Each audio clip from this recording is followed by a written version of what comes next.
Hi, I'm Gracious Thimiri. The University of Zimbabwe, Faculty of Medicine and Health Sciences Library, in conjunction with Blessed Assurance Broadcasting Network, brings to you World TB Commemoration Day 2021. So the 24th of March is a very important day because on this day, back in 1882, Dr. Robert Koch announced to his colleagues that he had found the causative agent for TB, that is the TB bacilli. And we take time to raise awareness on the economic, the social, and the health consequences of TB, and also to accelerate our efforts in order to end the global TB epidemic. So TB remains the world's deadliest infectious disease. According to the World Health Organization, an estimated 4,000 people die every day because of TB, and another estimated 28,000 people fall ill due to this curable yet preventable disease. But it is also important for us to acknowledge that global efforts have been able to save an estimated 63 million people.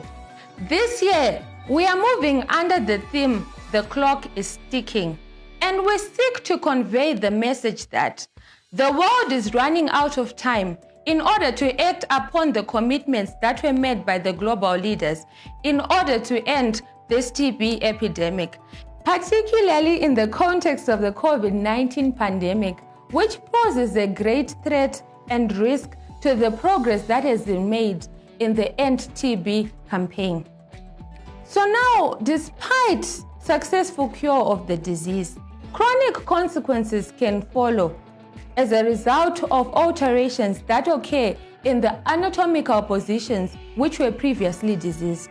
For example, mycetoma may arise in cavities that were previously diseased, and in addition to that, impaired pulmonary function and focal neurological deficits can also occur. So this is according to an article that was written in 2014 by Maunag Shank et al. Moving on to the economic consequences of the global TB epidemic. We look at it because the impact comes from the great size or the great magnitude of this TB epidemic, and also that death and disease in the developing countries usually occur in the economically active part of the population. And as a result, we see that it is time to act because the clock is ticking. So it's also important to look at the economic burden that is borne by the patient, because a study in 1995 by Saunders in Uganda portrayed the picture that usually the cost or whatever treatment regime that is chosen by any country is usually chosen factoring in the cost that is borne by the ministry and not the cost that is borne by the patient. Whereas, according to this study, it showed that 70% of the actual cost is actually borne by the patient, and hence it is important to factor in this economic aspect. And also with our patients, there are direct treatment costs, but in addition to this, the greatest burden actually comes from illness that is lost as a result of disease, because we all know that TB is a chronic disease. And now let's shift our focus to TB and women. So a lot of effort and a lot of focus has been put on women's health, particularly the reproductive and maternal health, while little effort has been put towards ending TB in women. Whereas studies have shown that TB kills twice as many women as does maternal mortality. A study has shown that there is a high prevalence of infection in men, whilst there is a higher prevalence of disease in women. What does this mean? It means that women are more likely to progress from just the stage of infection to the disease state.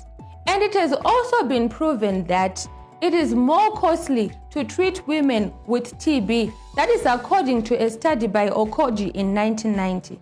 And this study postulated the following factors: that The high cost of treatment in women is because of their childbearing and domestic responsibilities.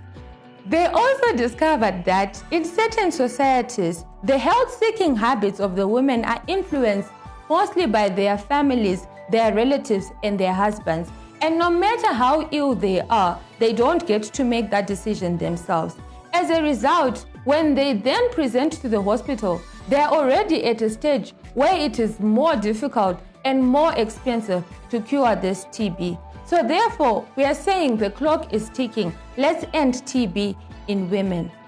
Now, focusing on the psychological and the social aspects, additional monetary costs and psychological costs also come about as a result of the discrimination that is faced by the different TB patients. This comes because they may lose social support from their families, they may lose their jobs, and their families may reject them because of this. This great rejection emanates from the fact that there is a very strong association between TB and HIV, and hence the stigma that is associated with HIV also comes and affects the TB patients. So finally, the World Health Organization is extending a call to all of us to do the following: to accelerate the end TB response to reach the targets that were set in Sustainable Development Goals, WHO End TB Strategy, the Moscow Declaration to End TB, and the Political Declaration of the United Nations High-Level Meeting on TB. It's also calling us to diagnose and treat 40 million people with TB by 2022, including 3.5 million children and 1.5 million children with drug-resistant TB. This is in line with WHO's overall drive towards the universal health coverage and WHO Director General's flagship initiative, Find, Treat All, #EndTB. The World Health Organization is also calling us to reach 30 million people with preventive treatment by 2022, so that those people who are most at risk receive TB preventative treatment, including 24 million household contacts of TB patients, 4 million of whom are children under 5, and 6 million people who are living with HIV and AIDS. Mobilize sufficient and sustainable financing to reach $13 billion a year to support efforts to end TB. For every $1 that is invested to end TB, an amount of $43 is returned as benefits of a healthy, functioning society. Oh, the clock is ticking. It's time to keep our promises. End TB today. Thank you.